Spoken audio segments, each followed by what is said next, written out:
வணக்கம் நேயர்களே, welcome back to another episode. இன்றைய நிகழ்ச்சியில் ஆயிரத்தில் ஒருவர். சிறப்புலி நாயனார் என்பவர் சைவ சமயத்தவர்களால் பெரிதும் மதிக்கப்படும் 63 நாயன்மார்களில் ஒருவர் ஆவார்.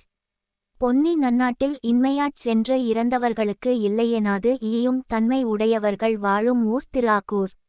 அவ்வூரிலே அந்தணர் குலத்தில் தோன்றியவர் சிறப்புலி நாயனார். இப்பெருந்தகையார் நிதி மழை மாரி போல் ஈந்து உவக்கும் வள்ளலாய் திகழ்ந்தார். சிவனடியார்கள் மேல் பேரன்புடையவராக விளங்கினார். அடியார்களை எதிர்கொண்டு வணங்கி இன்சொல் கூறி திருவமுது அளிப்பார். அவர்கள் விரும்புவதை குறைவர கொடுத்து மகிழ்வார். இவர் திருவைந்தெழுத்தோதிச் சிவபெருமான் திருவடி நீழலை அடைந்தார். ஆக்கூர் தாந்தோன்றீஸ்வரருக்கு ஆயிரத்தில் ஒருவர் என்ற பெயரும் உண்டு. சிறப்புலி நாயனார் சிவனடியார்களை வணங்கி அவர்களுக்கு அறுசுவை உணவு கொடுப்பது வழக்கம். ஒரு சமயம் 1000 அடியார்களுக்கு உணவளிக்க வேண்டும் என்ற எண்ணம் கொண்டு அதற்கான ஏற்பாடுகளைச் செய்தார்.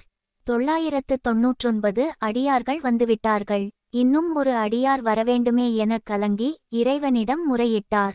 அப்போது இறைவன் தானே வயதான ஒரு சிவனடியாராக வந்து சிறப்புலி நாயனாரின் வேண்டுதலை பூர்த்தி செய்தார்.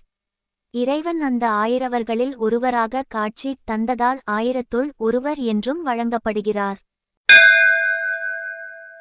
உங்களுக்காக நமது சானல்ஜியில் தினம் ஒரு நிகழ்ச்சி ஒலிபரப்பு ஆகிறது. நிகழ்ச்சிகளை கேட்டு ரசியுங்கள், கருத்துக்களை சொல்லுங்கள். வணக்கம்.